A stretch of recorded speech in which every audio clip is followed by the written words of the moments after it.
Hello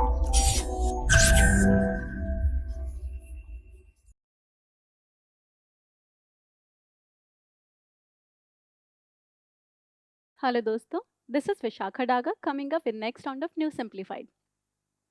now Russia Ukraine conflict is in news recently, जिसकी वजह से बहुत सारी और चीजें न्यूज में आ चुकी है. वहां का मैप या फिर वहां जो साइन हुए एग्रीमेंट्स थे, जैसे मिन्स्क एग्रीमेंट इटसेल्फ या फिर रोम डिक्लेरेशन. तो आज की वीडियो में हम एक्चुअली डिस्कस करेंगे कि मिन्स्क एग्रीमेंट क्या है जो अभी न्यूज में चल रहा है, and why it is being said that it has failed to bring the peace in the Ukraine Russia crisis. तो चलिए बढ़ते हैं आगे और एक एक करके समझने की कोशिश करते हैं कि एग्रीमेंट क्या है, क्या इसके सिग्निफिकेंस है.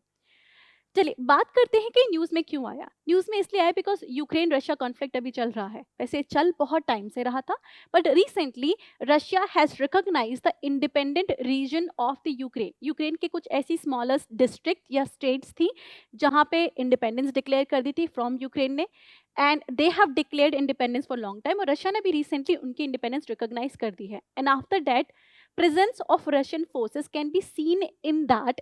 ये आपकी जो इंडिपेंडेंट रीजन यहाँ पे प्रेजेंस देखी जा सकती है. ना overall the world is saying that by doing this Russia has violated the Minsk agreement of 2015. Now let's move ahead और समझते हैं कि पहली बात है मिन्स्क एग्रीमेंट है क्या.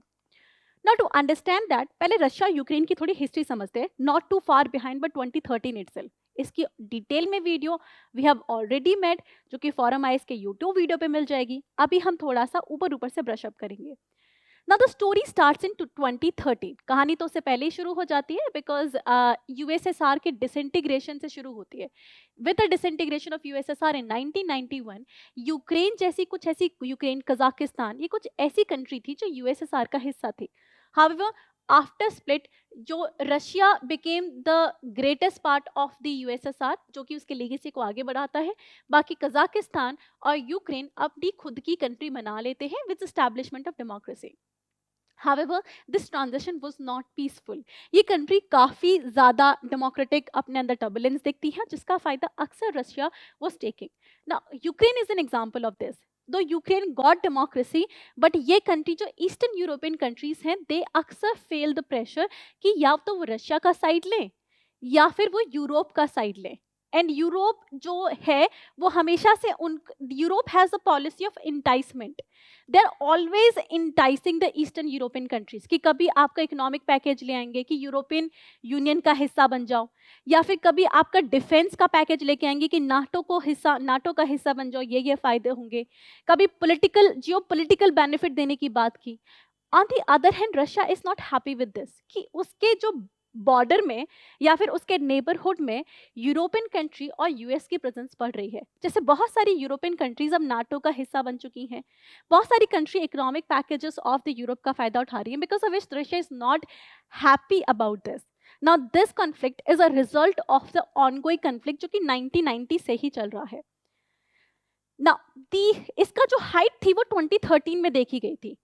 इन 2013 यूक्रेन जो कि सीधा का सीधा अपना बॉर्डर रशिया के साथ शेयर करता है. दिस इज यूक्रेन, आप देख सकते हैं जो पूरा रीजन है, और ये आपका रशिया है. This share a direct border with Russia. जो आपका यूक्रेन है वो रशिया के साथ डायरेक्ट बॉर्डर आपका शेयर करता है.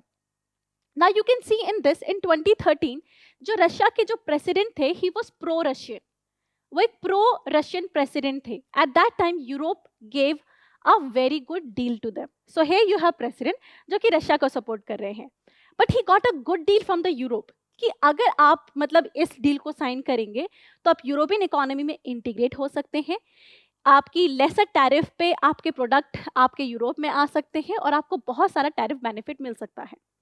Now the European population, the Ukrainian population चाहती थी कि ये डील साइन हो जाए, but the pro-Russian president was in favor of Russia and he denied the deal, because of which वहां पे क्या हुए, एक डोमेस्टिक प्रोटेस्ट शुरू हो गया. ठीक है, डोमेस्टिक प्रोटेस्ट स्टार्टेड. इस प्रोटेस्ट ने इस हद तक मतलब अपना एक रुझान पकड़ लिया कि president had to of course vacate after some time अपनी position. But this became the opportunity for Russia to intervene because Russia was not happy about this.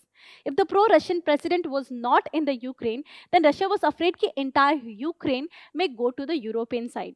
After which 2014 में यूक्रेन ने इसमें intervene किया, and with the help of referendum, Crimea became part of the Russia. Russia occupied the Crimea by saying कि referendum से people want to be part of Russia. Russia also said कि वो Russian civilisation को बचाने की कोशिश कर रहे हैं, जो यहाँ रहने वाली रशियन पॉपुलेशन है, their identity and their life is threatened. And on the pretext of this, Russia continuously invaded this region. यहाँ पे रशिया की प्रेजेंस बढ़ जाती है, और ये बढ़ती कैसे है? अब यहाँ से यूक्रेन दो हिस्सों में बढ़ जाता है. एक जो यूक्रेन है वो they support the European policy, and there is a part of Ukraine जहाँ पे रशियन पॉपुलेशन बहुत ज़्यादा है. दे ईदर वांट इंडिपेंडेंस और want to be part of Russia, and specially this region, जो कि इंडिपेंडेंस या सेपरेटिज्म चाहती है यूक्रेन से. इसमें आपके आते हैं डोनेट्स्क एंड लुहांस्क रीजन, जिसकी इंडिपेंडेंस अभी रिकॉग्नाइज की गई है. Now, Russia has actually increased the intervention in here. या तो सेपरेटिस्ट को यहाँ पे आर्म सप्लाई करना, या फिर अपनी आर्म फोर्सेस भेज देना. जैसे खार्किव में रशिया ने अपनी आर्म फोर्सेस भेज रखी है, यहाँ पे वो सेपरेटिस्ट को ही सपोर्ट कर रहे थे. ना इन दिस सिनेरियो, जब 2014 में रशिया यूक्रेन में आ जाती है और यूक्रेनियन जो फोर्सेस हैं वो रशियन फोर्सेस के अगेंस्ट लगती है, और जो वहाँ के कॉमन लोग हैं वो अलग सेपरेटिस्ट एजेंडा रन करते हैं. In that scenario humanitarian crisis बहुत ज़्यादा हो जाती है, बिकॉज ऑफ विच इन 2015 आपका मिन्स्क एग्रीमेंट साइन होता है.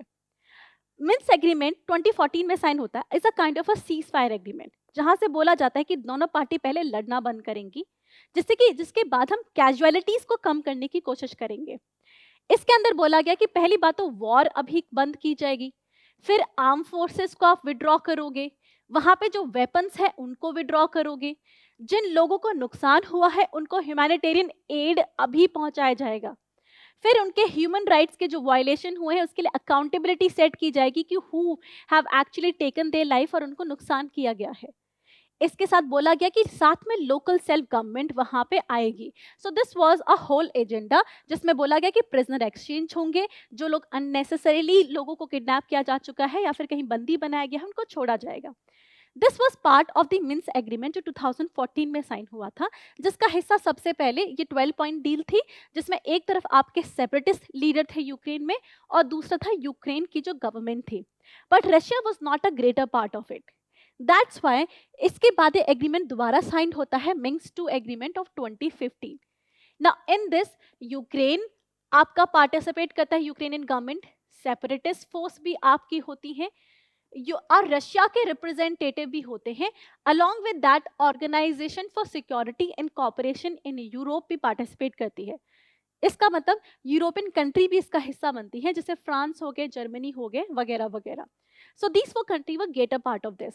हाउएवर अभी भी if the Minsk agreement was there, जिससे सीज फायर आ चुकी थी, which was about preventing further war escalation, तो ये अब हुई क्यों? Why Russia actually intervene in this? अब रशिया ने एग्रीमेंट साइन किया ही तो था. Now the reason comes in 2021. Since 2021 जो रशिया की फोर्सेस है वो यूक्रेन में बढ़ चुकी है, एंड रशिया के 3 गिवन रीजंस माने जाते हैं. पहला, rising economic presence of the Europe in the eastern Europe. दूसरा, rising NATO presence. Russia has been continuously saying कि ईस्टर्न यूरोपियन कंट्रीज पहली बार नाटो का हिस्सा नहीं बनेंगी, और यूक्रेन तो खासकर इसका हिस्सा नहीं बनेगी, but Ukraine showed interest. And third is the domestic reason. After Covid सबकी इकोनॉमी इंपैक्ट हुई, including Russia, and that became the reason कि रशिया एक्चुअली डोमेस्टिक पॉलिटिक्स से ध्यान हटा के इंटरनेशनल पॉलिटिक्स पे अपना ध्यान लाना चाहता था, जिससे कि लोगों का ध्यान वहां हट जाए, and Ukraine became a victim of this. Ever since then फिर रशिया ने इसमें क्या किया? इंटरवीन किया. Now in all of this Russia has given a reason कि रशिया सेड दैट कि it was not part of the conflict, because Russia जो military support provide कर रहा है वो इतना ओपनली नहीं कर रहा, it is actually helping separatists. So Russia is saying it was not part of the conflict, and neither does it recognise the agreement. इसके टर्म्स को भी रिकॉग्नाइज नहीं करता, and that's why Russia says कि it is not a violation of Minsk agreement, it is just helping the people जो कि अपना freedom या इंडिपेंडेंस चाहते हैं. Now this is a reason given by Russia which actually teaches us one reason. अगर Russia के साथ agreement sign करना है तो थोड़े ज्यादा ओपन टर्म्स में साइन करें, because they can actually find any loop hole. But somewhere ये ऐसी आपकी पॉलिटिक्स है जिसमें एक्चुअली इंडिया भी पिस सकता है. तो इंडिया अपना इस पे क्या स्टैंड रखता है, that is a wait and watch scenario. Because last time जब क्रीमिया हुआ, इंडिया ने इतना बड़ा अपना यूएन पे रिस्पॉन्स नहीं दिया था. So India need to watch कि अपना स्टैंड क्या रखेगी ओवरऑल पूरे इशू में. However one thing we can say is completely कि किसी भी तरह की ह्यूमन राइट वायलेशन को इंडिया कभी सपोर्ट नहीं करती. And this kind of violation of the integrity of any country and human right should be condemned at any level. तो this was we are done with this video. अगर आप बाकी जानना चाहते हैं कि यूक्रेन रशिया के कॉन्फ्लिक्ट डिटेल में क्या है, तो ऑलरेडी एक वीडियो यूक्रेन आपकी फोरम आइस की वेबसाइट पे अवेलेबल है, उसे जाके आप देख सकते हैं. Thank you so much.